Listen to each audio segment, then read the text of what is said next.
Non, moi je Non suis pas de. Comment ça, le nom? Non, ton papa. Ton papa Papa est suisse. suisse, ouais. Ouais, c'est ça. Ah, bah, on est en live. Bah, c'est super. Bon, eh ben super. Salut à tous. Bienvenue donc sur la chaîne Purpose pour un apérocratie un petit peu spécial, puisqu'il n'est pas mardi, il n'y a pas d'apéro sur la table. Et je suis avec Clara Egger. Salut Clara. Bonsoir. Donc, candidate à l'élection présidentielle pour le mouvement Espoirique 2022. C'est bien ça. Et donc, et tu sors aujourd'hui pour que voter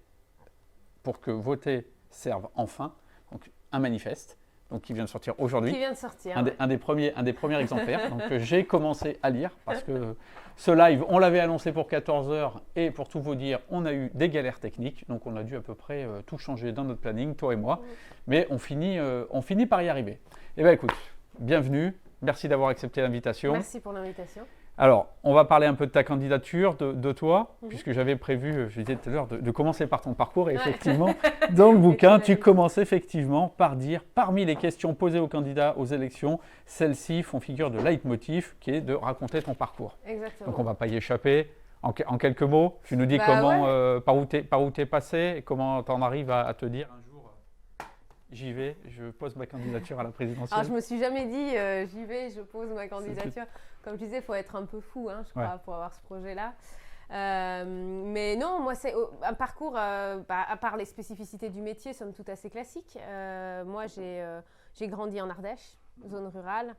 Justement, je dis dans le livre, à un moment où il y avait encore du service public, puisqu'il y avait encore des choses qui se passaient. Et maintenant, en y revenant avec ma fille, je me rends compte qu'il y a quand même une désertification. Mais le nombre d'habitants grandit, mais le nombre de services publics, lui, non. En effet, je vois que tu dis il y avait donc une école, un restaurant, des commerces. Bon, moi qui habite dans un village en Bourgogne, il n'y a plus rien. Exactement. Et c'est un truc qu'on partage, je pense, quand on vient un peu de zone rurale. Et puis voilà, dans une famille, ma mère était prof, donc voilà, défense de l'instruction publique. Et mon père était suisse, c'est peut-être aussi ce qui m'a un peu aiguillée sur des questions de démocratie, mais voilà, plutôt enchaîner des professions un peu précaires. Tu as vécu en Suisse ? Ouais, j'ai vécu 2 ans en Suisse, dans le canton de Genève, à Genève. Donc c'est ce qui a aussi rendu le. Petite ou plus grande ? Non, grande. C'était mon premier poste après ma thèse. D'accord. Et voilà, puis moi j'ai décidé de faire Sciences Po à Grenoble un peu par, je dirais, une mauvaise raison, c'est un goût du défi, parce qu'on m'avait dit, une ardéchoise à Sciences Po, ça se passera jamais. Et ça, c'est plutôt pour la peut-être pas bonne raison. La bonne raison, c'était que je voulais comprendre, en fait. Qu'est-ce qu'on dit dans ces écoles-là à ceux qui vont devenir des responsables politiques? Qu'est-ce qu'on y apprend? Voilà. Et tu n'as pas trop aimé, apparemment. Ouais, j'ai aimé, il y a des choses, ça a été formateur, mais je pense qu'effectivement, la formation, elle était loin de mes attentes. On apprend plutôt à parler de tout, à être capable de tenir tautologue. Ouais, je crois qu'on dit souvent Sciences Po, Sciences Pipo, c'est vrai. Tu dis quand même dans le bouquin, je n'ai pas encore tout lu, mais la formation est décevante. On y apprend l'engagement politique à l'aune de l'affiliation partisane, les syndicats étudiants étant les antichambres des organisations de jeunesse des partis politiques. Je découvre les travers de syndicats et de mouvements prétendant représenter et parler au nom des mécontents, tout en n'acceptant aucune forme d'auto-organisation ou de désaccord interne. T'as bien. Poum. Ouais, non, c'est vrai, c'est ça que j'ai. Alors, il y a eu des moments aussi, j'en parle un peu, de mobilisation, ce qu'est la vie étudiante, en fait, où c'est difficile aujourd'hui, la voix de la jeunesse, on en parle, on dit, il faut qu'elle s'exprime, il faut que les jeunes se mobilisent, mais à chaque fois, peser dans le débat public quand on est jeune étudiant, c'est pas évident. J'ai un peu expérimenté ça. Et puis, je crois que le trait commun à mon parcours, ça a été à chaque fois qu'il a fallu monter des projets, c'est me heurter à un système politique qui laisse peu de place à l'initiative citoyenne. Une des expériences marquantes, je suis passée un peu après une formation de travailleur humanitaire par l'action sociale. Et l'idée, c'était d'aider, de soutenir des mobilisations d'habitants. Et des projets qui étaient, mais d'une banalité, tu vois, instaurer une aire de jeu pour les enfants, en gagnant des subventions soi-même. Et là, nous, on a passé un temps considérable avec les habitants à aller chercher les informations, qu'est-ce qu'ils avaient le droit de faire, ce qu'ils avaient le droit de ne pas faire, jusqu'à ce que je me fasse interpeller par un élu communiste à l'époque, je m'en rappelle, et qui me dit « Je pense qu'il y a quelque chose que vous n'avez pas compris, madame. Ce sont nos pauvres. » Et là, je me suis dit, waouh, on en est là, quoi. C'est-à-dire, c'est vraiment, on parle au nom d'eux. Donc, ça, tout ça, ça m'a cherché à essayer de comprendre pourquoi c'est si difficile, en fait. Pourquoi, quand on veut faire des choses banales, c'est difficile.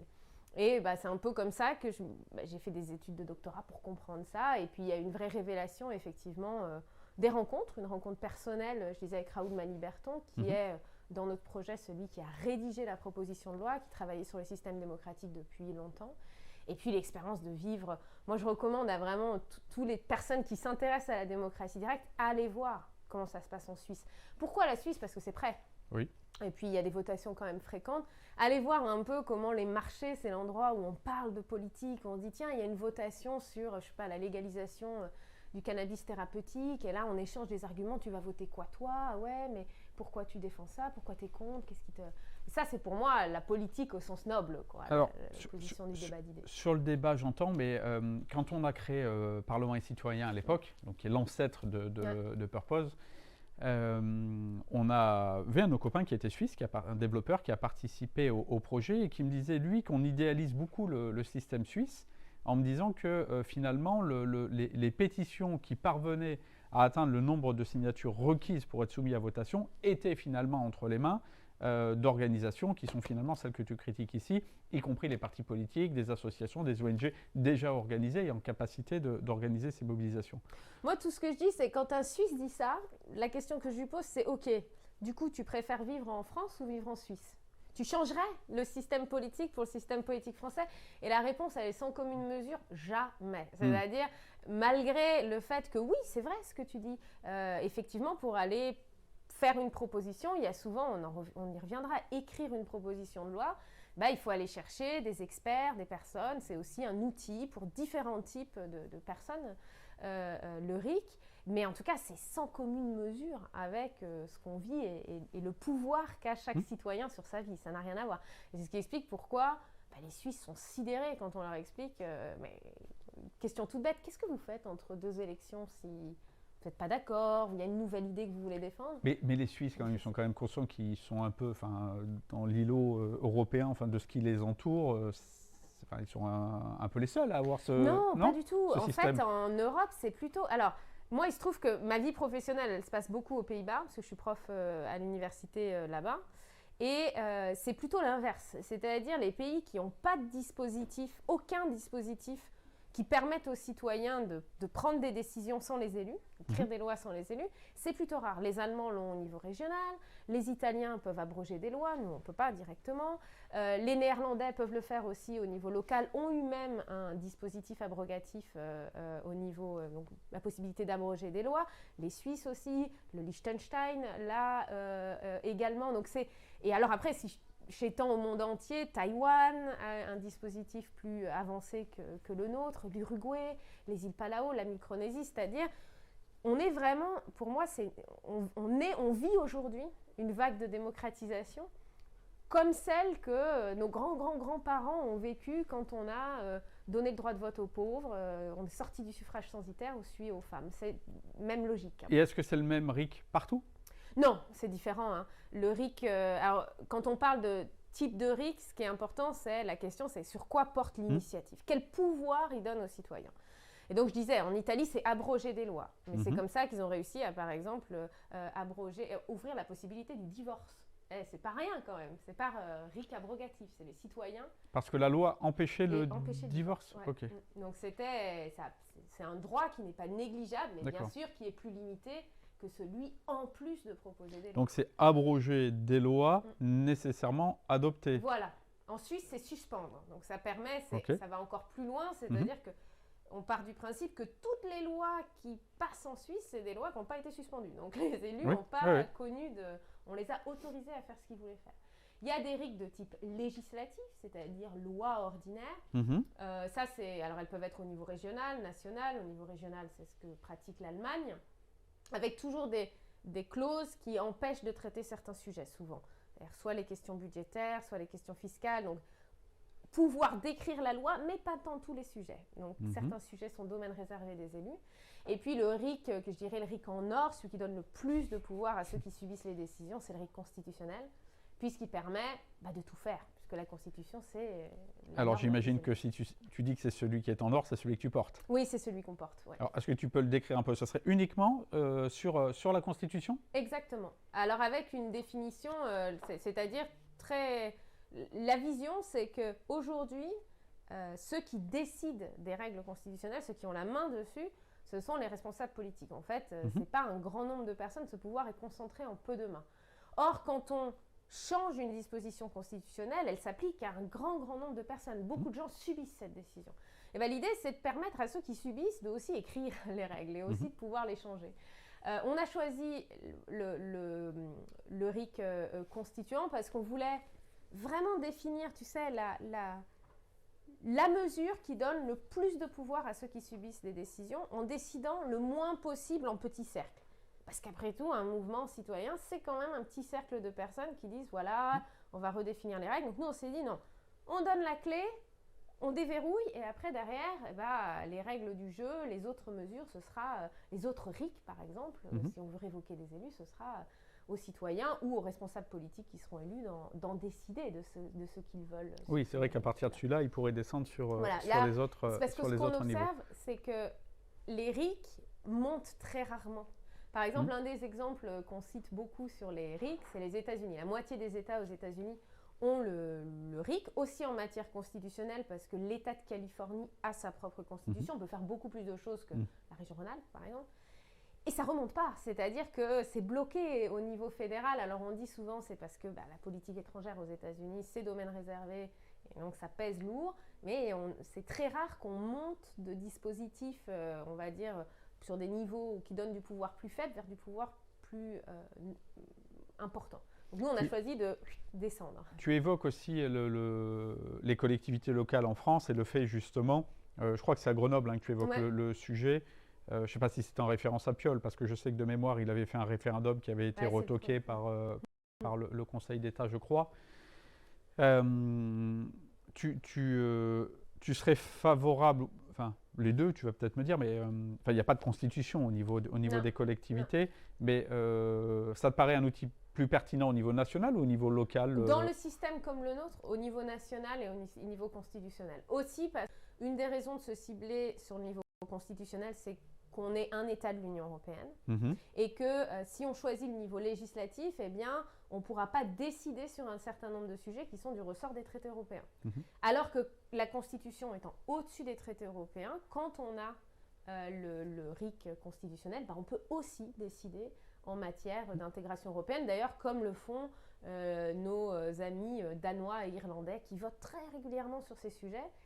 Et où le projet d'Union européenne a une cote de popularité très haute et très connue des citoyens, bien plus que... Mais du coup, pourquoi te limiter à celui-là? Je comprends l'idée, à partir du constituant, les gens pourraient créer tous les autres, mais stratégiquement? Stratégiquement, parce que quand on veut mettre en place le RIC, un des moyens de le faire, c'est de changer la Constitution. C'est pas si c'est plus facile que dans d'autres pays, mais il n'y a pas un grand nombre de voies pour changer la Constitution en France. Une des possibilités, c'est donc l'article qu'on veut réformer, l'article 89, mais là, ça veut dire ça émane du Congrès, donc ils font non seulement gagner les législatives, mais aussi avoir un Sénat favorable, ce qui ne se produira pas en 2022, puisque le Sénat est déjà élu. Il y a une figure, le président de la République, qui peut convoquer des référendums, y compris qui ont des implications constitutionnelles, même si, effectivement, il y a des débats, et c'est pour ça que nous, on a dit une mesure, il ne faut pas utiliser cet article qui normalement ne porte pas sur des changements constitutionnels, qui a été utilisé par le passé.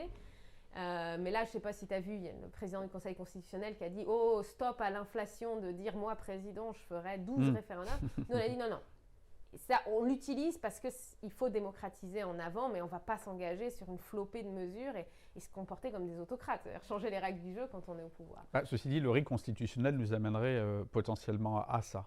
Mais avant de continuer, je vais me retourner vers le chat. Tu disais à être autocrate? Non, à pouvoir, avec le RIC, oui, avoir à changer, plein de référendums. Pas laisser passer. Non, pas du tout, à multiplier justement les référendums. Donc quelques personnes nous ont rejoints et je vois une question. Isia Farrell, si je lis bien, c'est un peu petit. Alors je ne sais pas si tu as vu, mais Martin Hirsch a sorti, je crois que c'est une tribune, dans Le Monde. avec un certain nombre de propositions et on nous demande que pensez-vous donc de sa proposition sur les référendums, faire voter sur des scénarios de réforme plutôt que de répondre oui ou non à des sujets. Alors, c'est pas là, et merci pour cette question parce qu'elle permet de clarifier quelque chose où il y a souvent un grand malentendu. Parce que dans notre pays, on a connu des référendums, mais des référendums d'initiative gouvernementale, c'est-à-dire où le gouvernement a posé la question. Martin Hirsch, c'est ça. C'est-à-dire on fait des scénarios, on soumet des scénarios à référendum. Le problème, c'est que l'initiative, elle n'est pas citoyenne. Là, alors ça existe aussi, les Pays-Bas sont assez fans, les responsables politiques, c'est ce qu'ils appellent les préférendums, c'est-à-dire on soumet un certain nombre de scénarios et puis les gens votent oui, non ou par jugement majoritaire selon les modalités. Le problème, ce qu'on rate, c'est la phase d'initiative. L'idée du RIC, c'est l'idée que ceux qui subissent les décisions doivent pouvoir les changer sans qu'un élu puisse interrompre le processus. C'est eux qui posent la question, c'est eux qui rédigent le projet. C'est vraiment, ça part des citoyens et ça finit par les citoyens. Et on n'a pas une proposition comme celle-là. Alors, effectivement, c'est une différence, mais j'en suis pas encore effectivement arrivé à ce que tu décris là, dans le bouquin, le scénario en quatre étapes. Je ne suis pas encore arrivé justement à l'étape de vote. Est-ce que dans l'étape de vote, ce que vous proposez, c'est une logique préférentielle? C'est une logique oui non. C'est une logique oui non. Pourquoi? Parce que alors, le père du RIC, on l'a oublié, c'est Condorcet. C'est-à-dire, normalement, dans la première constitution de l'an 1, 1793, qui était déjà beaucoup plus avancée en matière démocratique que celle qu'on a sortie des tiroirs à l'issue de la Terreur, il y avait le RIC et lui il était un spécialiste des difficultés mathématiques d'agréger des choix, donc de comptabiliser des options différentes. Et il notait très justement que oui, non, c'est le moins. Il faut que le résultat soit clair. Je soutiens pas. C'est bien pourtant Condorcet à qui on doit le fameux vote de Condorcet qui finalement c'est le paradoxe. Le jugement majoritaire en fait une version on va dire modernisée du vote de Condorcet qui était un vote de préférence. C'était une façon le jugement majoritaire, alors qu'on appelle aussi dans d'autres pays, c'est des jugements par approbation. Le jugement majoritaire, c'est une petite spécificité française, c'était l'idée de dire effectivement sortir de situations où en fait l'option qui sort, c'est l'option qui est préférée par un petit nombre et détestée par un grand nombre. Mais là, dans la question du référendum d'initiative, ça se pose pour des représentants. Pour des RIC, ça se pose moins parce que la question, c'est de dire est-ce que vous êtes d'accord ou pas avec cette proposition?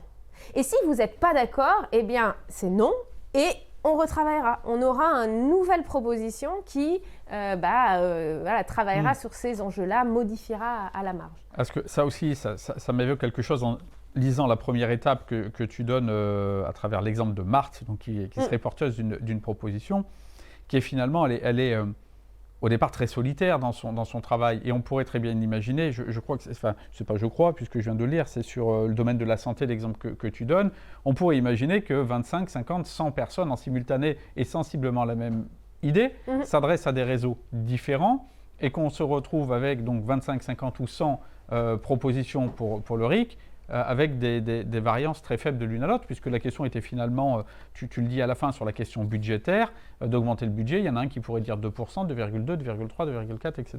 à l'infini. Vous avez pensé à ça, cette façon d'une logique de faire converger? Est-ce qu'il y a une espèce de guichet unique Là, c'est vrai que toujours l'initiative, c'est-à-dire l'engagement politique, il commence toujours individuellement. C'est-à-dire que nous, citoyens, il y a une situation qui nous révolte. Donc là, Marthe, elle veut aller aux urgences, elle se rend compte que l'hôpital n'a plus de moyens.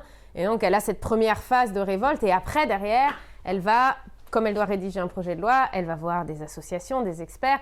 Donc, toutes ces associations-là sont aussi au courant de ce qui se passe sur ces propositions-là et sont capables de faire converger les propositions. Sachant qu'aujourd'hui, c'est juste nous, la proposition qu'on fait, c'est que une proposition de loi est soumise à référendum si elle a 700 000 signatures. 700 000 signatures, c'est impossible que ça vive sur des silos isolés. C'est-à-dire qu'à un moment donné, il va y avoir un moment où ça va se rencontrer. Et d'ailleurs, je ne sais pas si tu vois souvent les dispositifs où il y a un RIC. Nous, on ne l'a pas écrit dans la loi constitutionnelle, mais ça existe. C'est qu'effectivement, il y a des services de soutien, services publics de soutien aux pétitionnaires, qui a aussi ce rôle-là de dire « Alors attention sur ce sujet, vous devriez consulter quelqu'un d'autre. » Là, il y a… Mais c'est une fonction de conseil. Il ne trie pas les propositions, il ne modifie pas les propositions. Et au final, c'est en fait tous les pays qui pratiquent cet outil-là, on n'a jamais le cas où les seuils de signature sont raisonnables. C'est pour ça qu'il ne faut pas qu'ils soient trop bas. S'il est trop bas, c'est l'écueil que tu donnes. Hein. C'est-à-dire on a une proposition tous azimuts et très proche. Ça ne se produit pas en fait, parce que les pétitionnaires, quand le seuil est assez important, tu finis par savoir qu'il y a une proposition qui est menée aussi parce que les médias en parlent, etc. Et dans votre schéma à vous, il est d'initiative uniquement citoyenne ou une personne morale, type une asso, une ONG, peut aussi déposer? Là, il faut toujours qu'il y ait un nom, il faut toujours qu'il y ait quelqu'un qui soit identifié. Ça, c'est des questions légales, c'est-à-dire il faut qu'il soit porté par une entité, une personne qui... donc si on a un collectif... Personne morale et voilà, une personne morale, ce serait possible. Nous, on est partie citoyenne parce que souvent, en fait, derrière la personne morale de l'association, il y a le président, en fait. Il y a la personne qui la représente. Et parce que aussi... il faut pouvoir interroger cette personne, la mettre en valeur, faire parler de sa proposition. Donc, même si on a le statut de personne morale, au final, on tombe toujours sur le pétitionnaire, le président, le porte-parole. Mais vous n'excluez pas donc cette possibilité que ce soit porté par Aujourd'hui, nous, notre proposition, en fait, ça, c'est un détail un peu technique, parce que derrière, rien n'empêche à quelqu'un, nous, c'est ce qu'on a pu... Quand le dispositif à Grenoble existait, on a eu des collectifs qui avaient nommé un porte-parole. L'important, ce qui est le plus important, c'est que ce ne soit pas fermé qu'aux personnes morales. C'est que vraiment chaque citoyen, c'est un droit individuel. Oui, non, mais je posais la question par rapport au fait que tu disais, et tu l'évoques dans le livre, que les citoyens pourraient s'appuyer sur des assos qui ont l'expertise, etc. Je me pose la question de pourquoi ces mêmes associations-là, qui aujourd'hui, et tu le dis dans le bouquin, les assos, de toute façon, soit elles militent, soit elles font des manifs, soit elles font des pétitions, etc. Donc j'en reviens à ce que je disais aussi tout à l'heure pour la Suisse. Je les imagine les premières à utiliser des dispositifs comme cela pour essayer de faire changer la loi sur des domaines pour lesquels elles ont une expertise. Oui, bien sûr. Et c'est aussi la beauté de la chose. C'est qu'aujourd'hui, on a une déperdition d'énergie terrible, en fait, si on y pense dans notre pays. Parce qu'on a un tissu associatif qui est très dynamique. On a plein d'initiatives, mais on a cette difficulté d'aller porter sa proposition jusqu'à l'élu qui peut-être voudra bien l'entendre. Il faut libérer maintenant ces énergies-là, quoi. Il faut qu'on puisse avoir cette floraison de propositions. C'est un mot qui revient souvent, je crois, qui est celui de l'impuissance, en fait. Qui est que les gens sont impuissants, et qu'au bout d'un moment, si j'ai bien compris ton raisonnement, c'est ça qui les amène finalement à acheter l'éponge et à plus s'impliquer, puisque tout ce qu'ils font ne mène plus à rien. Et si on va jusqu'au bout, c'est que la réimplication du citoyen par le RIC, est-ce que selon toi, elle ramènerait les gens aux urnes? Alors, elle changerait. Ce qui est certain, c'est que la vision de société, parce qu'en fait, on parle souvent du RIC, on parle des détails techniques, mais le RIC, c'est une vision de société. Et cette vision de société, c'est que dans une démocratie qui fonctionne, ceux qui subissent des décisions ont le pouvoir de les changer, ont le pouvoir d'inverser cette balance. Et les élus, les responsables politiques, alors je parle des élus, mais ça peut être les fonctionnaires, tous ceux qui ont un mandat de représentation de l'État, travaillent au service des citoyens, pas en leur nom, à leur service. Et donc ça permet aussi, ça change complètement la façon dont les responsables politiques font de la politique. Ça les oblige, le fait d'avoir toujours cette crainte que la décision qui est prise, elle soit détricotée parce que pas assez travaillée, parce que pas assez de consultation, parce qu'on n'a pas pris en compte les diversités d'opinions, les freins. Eh bien, ça fait que les responsables politiques vont s'engager sur beaucoup moins... Moi, j'aime bien parler de candidats Père Noël, c'est-à-dire des promesses. À la limite, s'ils ne les tiennent pas, c'est pas grave, puisque la sanction arrivera plus tard, les gens oublient. Moi, j'avais appris à Sciences Po doctement, un électeur a une mémoire de 6 mois. Donc, on peut le trahir pas dans les 6 derniers mois. Mais là, on le voit. Maintenant, dans les 6 derniers mois, on est vigilant, on fait attention. Mais effectivement, certainement, ça ramènera. Et ça ramènera aussi... le RIC a des effets sur les types de partis politiques. Parce qu'il y aura des partis politiques beaucoup plus divers qui se mettent. Si les constituants, en quelle mesure ça donne un pouvoir aux citoyens sur les lois, sur l'aspect législatif? Alors attention, il y a 2 définitions de la Constitution. Il y a une définition qui est formelle, c'est-à-dire vraiment c'est quoi la Constitution. Celle qu'on connaît aussi dans notre pays, c'est-à-dire c'est un ensemble de règles limitées qui régissent l'organisation des pouvoirs, etc. Et puis, il y a une autre définition qui est celle des pays qui pratiquent le RIC constituant, l'Uruguay, la Suisse, les îles Palau, qui est la Constitution, c'est ce que le constituant a décidé d'inscrire dans la Constitution. C'est une série de principes. Il n'y a plus cette distinction législative-constituant. C'est la façon dont la décision est prise. C'est-à-dire, là, comme seuls les citoyens, notre proposition, c'est de dire, le président peut initier une modification constitutionnelle, les députés également, il n'y a pas de problème. Tout le monde peut initier. Par contre, ceux qui, en dernier lieu, votent, valident, c'est seulement les citoyens. Donc, la Constitution, ça va devenir ce que les citoyens ont envie de donner vraiment portée constitutionnelle. Donc, on aura peut-être des choses qui relèvent aujourd'hui pour nous de la loi. Par exemple, je ne sais pas, des principes de maintien de l'agriculture paysanne. Exemple. De la soustraction de la concurrence internationale. Ça, je ne l'avais pas compris, ça. Pour moi, on était vraiment dans le champ de la Constitution. La Constitution de 1958, le texte constitutionnel. Non, la Constitution, c'est vraiment... Et là, il faut regarder... C'est pour ça que les pays qui ont le RIC constituant ont des constitutions plus longues que la nôtre. Parce qu'en fait, elle grossit à mesure que les citoyens décident de donner valeur constitutionnelle à un principe de notre vie collective, quoi. Quelque chose qu'ils veulent sacraliser et empêcher les élus de le changer sans leur assentiment. Ça marche. Ça, en fait. Ok, je comprends mieux. Je te propose qu'on parle un petit peu de l'organisation de la campagne. Ouais. Savoir un petit peu comment ça se passe quand on est candidat hors d'un grand parti. Tu nous as expliqué un petit peu comment tu en es arrivé dans ton cheminement.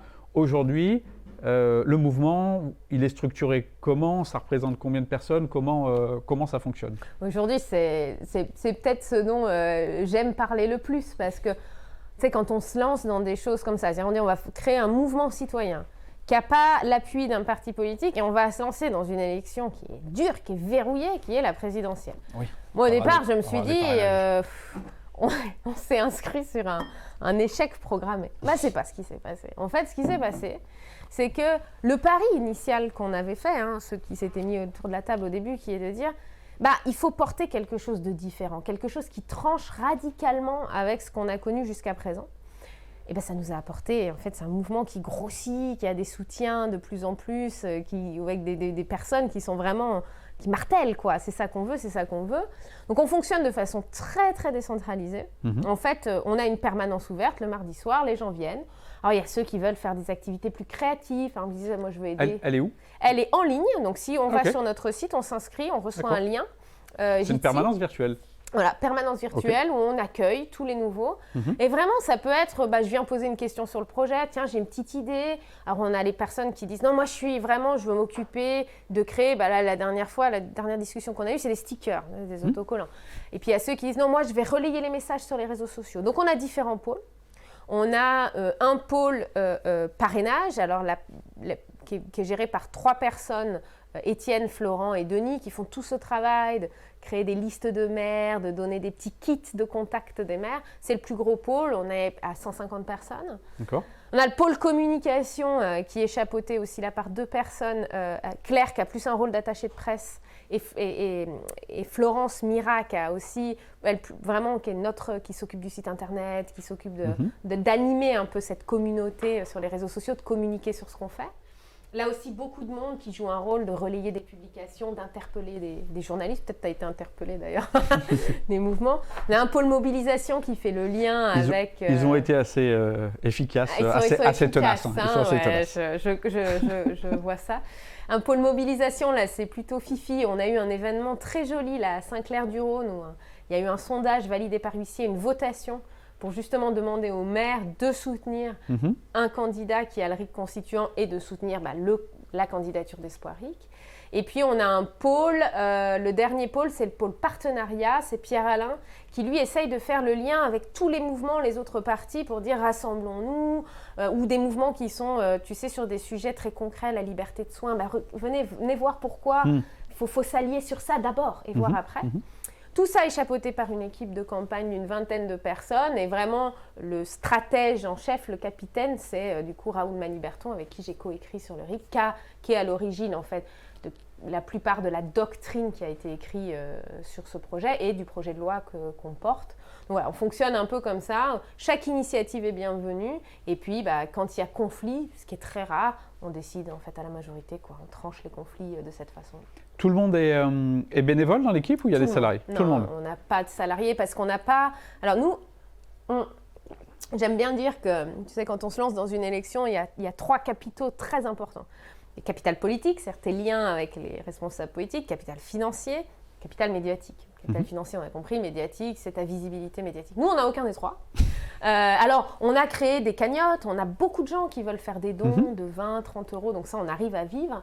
Mais effectivement, ce qui est assez génial, c'est que c'est des gens qui ont une profession, qui sont pour la plupart primo-militants, qui disent « moi, j'ai jamais voulu m'impliquer dans un parti politique ». Mais là, qui prennent leur voiture, vont voir leur mère, disent « non, mais pourquoi vous ne soutenez pas cette proposition? Moi, ça me parle ». Et au final, on est sur plusieurs dizaines de milliers de personnes qui ont... et pour un mouvement qui est tout neuf, en fait. Alors, le capital financier, à un moment donné, il va en fois Laurent si tu obtiens les parrainages. On en parlera après. Mais tout ce qu'on appelle la propagande électorale, alors propagande, qui est un mot qui fait un peu peur, mais dans son sens premier, c'est tout simplement toute la publication des affiches qui vont être collées, le programme, etc., qui est à la charge des candidats. Ouais. Tout à fait. Donc, là, l'avantage, quand tu as 500 parrainages, c'est que tu as déjà une dotation de 800 000 euros par l'État. Donc, elle t'est pas, tu peux demander une avance de 250 000, mais tu as déjà cette caisse-là, ce qui te permet d'aller voir les banques. Alors maintenant, les banques sont très frileuses, surtout sur des candidats politiques. Bah, nous, l'avantage, c'est que comme on n'est pas partisans, on peut rêver parce que les 500 parrainages, ce sera très difficile, on en parlera. Mais du coup, on a moins cette réception par les banques qui disent je veux pas, pour ma clientèle, je ne veux pas être associé. Nous, on défend un projet démocrate, une vision de société dans laquelle nous sommes beaucoup à nous reconnaître et qui n'est pas marqué sur l'échiquier politique. D'autant plus qu'ils sont garantis d'être couverts, puisque c'est l'État qui règle la facture, à la fin. Salut Thierry Lambda qui vient de nous rejoindre. Une question là que j'ai repérée. Y a-t-il des partis politiques favorables à votre vision du RIC aujourd'hui? Parce que tu parlais des partenariats tout à l'heure, et c'est vrai que je t'ai posé la question tout à l'heure avant qu'on démarre le live, avec ce sentiment que j'avais que finalement, on écoute un peu dans tous les partis, on a l'impression aujourd'hui d'entendre RIC, référendum dans différentes formes. Donc est-ce qu'il y a dont tu te sens plus ou moins proche dans la vision du RIC? Alors nous, on a toujours dit que on tenait à l'idée, c'est-à-dire le RIC en or, le RIC constituant, celui qui donne le plus de pouvoir. Et qu'après, derrière, on était prêt à lâcher et même à se mettre au service d'un candidat qui en ferait la première mesure centrale, qui aurait écrit son projet de loi, parce qu'il faut quand même voir quelles sont les modalités proposées, et qui serait mieux placé que nous pour les parrainages. Bon, on n'a pas été courtisé beaucoup, ça n'a pas été faute d'avoir essayé, parce que tous les partis politiques parlent du RIC, mais ne disent pas quel pouvoir ça va donner aux citoyens. On parle de quoi? Abroger. Déjà, il faut quand même savoir que déjà en 1993, les partis politiques avaient le RIC dans le programme. Ils trouvaient ça génial. Qui ça? La plupart des partis politiques qui étaient en lice aux élections l'avaient. On disait super, le RIC. Alors à l'époque, on parlait de référendum d'initiative populaire, mais maintenant, voilà. Donc on le retrouve celui-là. On ne sait pas quelles sont les modalités, on ne sait pas le pouvoir qu'il donne aux citoyens. Et surtout, on n'a aucun calendrier clair de mise en œuvre de la mesure. Aujourd'hui, comme je disais, c'est une mesure, on peut le convoquer le référendum au lendemain de la présidentielle. Il n'y a pas d'excuse de dire on le fera dans 6 mois. Donc aujourd'hui, on n'a pas beaucoup de personnes. On discute avec tout le monde. La seule personne qui a fait... Il y a 2 personnes qui ont fait un pas notable vers nous. La première personne, c'est Alexandre Langlois. Qui a repris notre proposition, l'a mise numéro 1 sur un calendrier qui est le nôtre, mais qui est aussi candidat citoyen avec cette difficulté d'avoir des parrainages. Et puis l'autre personne qui a échoué à la primaire populaire hier, c'est Charlotte Marchandise, qui a aussi fait ce travail. Nous on est un mouvement qui va au-delà du clivage droite-gauche. Donc on n'a pas soutenu la primaire populaire en raison de l'étiquetage Union de la gauche, mais on a soutenu Charlotte Marchandise parce qu'elle a fait cet effort-là. Tu réponds du coup à une autre question qui demandait quel était votre positionnement politique, totalement apartisan, complètement apartisan. Apartisan de gauche. Nous, on aime se qualifier du Front démocrate, c'est-à-dire ce qui rassemble. Et d'ailleurs, c'est important peut-être de le souligner, la démocratie, c'est ce dont on devrait parler à la présidentielle. Parce que si on regarde quelles sont les prérogatives du président de la République, ce n'est pas des prérogatives de gouvernement. Notre Constitution ne l'autorise pas à gouverner, l'autorise à arbitrer. Donc nous, ce qu'on a envie de dire, c'est tous ceux qui disent « je ferai la politique de la gauche, mes ennemis sont Macron, Pécresse, etc. » Ils se plantent de... Ça, c'est les législatives. C'est un discours qui est tenable aux législatives. C'est le but d'un Premier ministre. Un président, il est au-dessus de ça. Il porte une vision. Et nous, notre vision, c'est vraiment... En théorie, mais voilà, justement, c'est à nous, citoyens, d'arrêter de se faire braquer et de rappeler à l'ordre les élus qui piétinent notre Constitution quand même. Oui. Alors, je réponds à la dernière question à ta place, c'est ce que tu as déjà répondu sur vos sources de revenus. Ils sont, tu l'as dit, faibles et basés pour l'instant uniquement sur des dons. Salaire. En fait, sur vos propres, oui. Moi, j'ai la chance d'avoir, j'ai une activité professionnelle. Hein, je suis professeure à l'université aux Pays-Bas, et donc, tu vois, quand je viens à Paris faire des médias, quand je prends ma voiture pour faire la tournée des mers, c'est mes deniers personnels en fait. Hein, ça, c'est clair. Même pas les dons vous servent pas Les dons, tu vois, c'est très compliqué parce qu'on a créé une cagnotte en ligne, et en fait les cagnottes de crowdfunding, financement participatif, la difficulté c'est que la plupart proscrivent les buts politiques, c'est-à-dire les buts. Donc on a en fait une cagnotte qui permet la promotion du RIC constituant, mais nous on fait très attention d'être raccord parce que comme je suis candidate et j'ai un mandataire financier, faire attention, on ne fait pas n'importe quoi. On ne dit pas oui, c'est pour promouvoir le RIC constituant, mais en fait derrière on promeut un candidat, ce qui serait interdit par la cagnotte. Donc c'est nos deniers personnels. Alors je vois qu'il est déjà 18h30. Oui, alors malheureusement tu dois refiler, parce que tu dois repartir prendre le train. C'est un premier échange. Moi, je te propose à l'occasion qu'on reprenne le temps. Hein. Tu n'hésites pas à me refaire signe quand tu repasses à Paris. Encore désolé pour les problèmes techniques qu'on a eus, également pour vous qui aviez peut-être prévu de nous suivre à 14h. Et on se retrouvera une autre date. J'aurai le temps de finir le bouquin. Et comme ça, j'aurai plein d'autres questions. Et je vois qu'il y en avait d'autres qui arrivaient également dans le chat, notamment une qu'on avait évoquée, je t'avais posée tout à l'heure, en prenant l'exemple du parti animaliste qui est sur une seule proposition, enfin un seul enjeu. Vous, c'est un petit peu pareil. On voit là la question. Nous, c'est très différent. Hein. Nous, on n'est pas sur un seul enjeu. Comme je te disais, nous, on promeut vraiment une vision de société plus large. Et cette vision de société, c'est que tous ceux qui n'ont pas le pouvoir aient des droits, c'est-à-dire la capacité d'influencer les décisions qu'ils subissent. Et ça, le RIC constituant, c'est la mesure qui permet d'obtenir ça.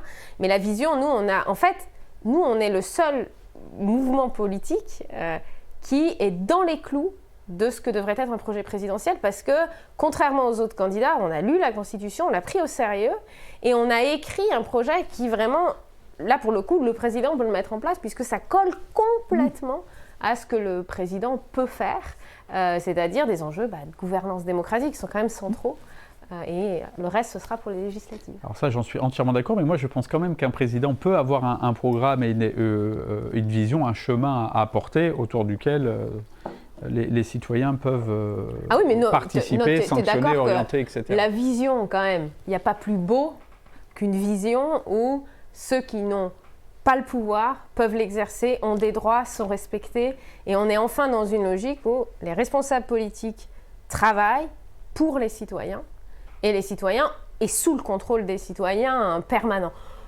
Alors, moi, plus mobilisant que ça, pour moi, ça fait partie des grands combats historiques comme vision. C'est quand même mieux que de dire je rétablirai l'ISF.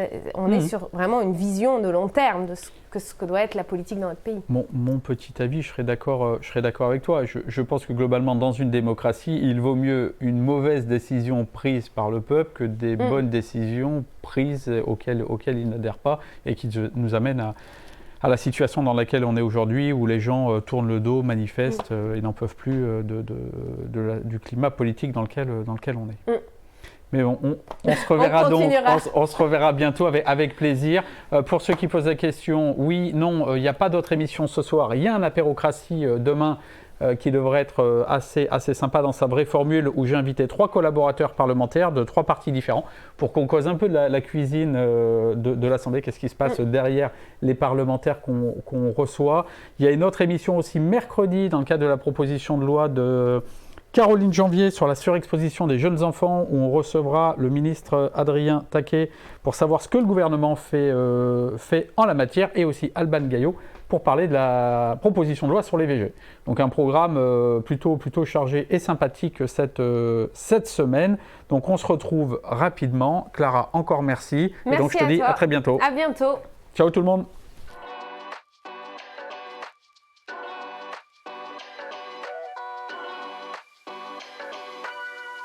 Je veux dire quelque chose, je trouve toujours choquant et blessant de s'arroger le monopole du cœur.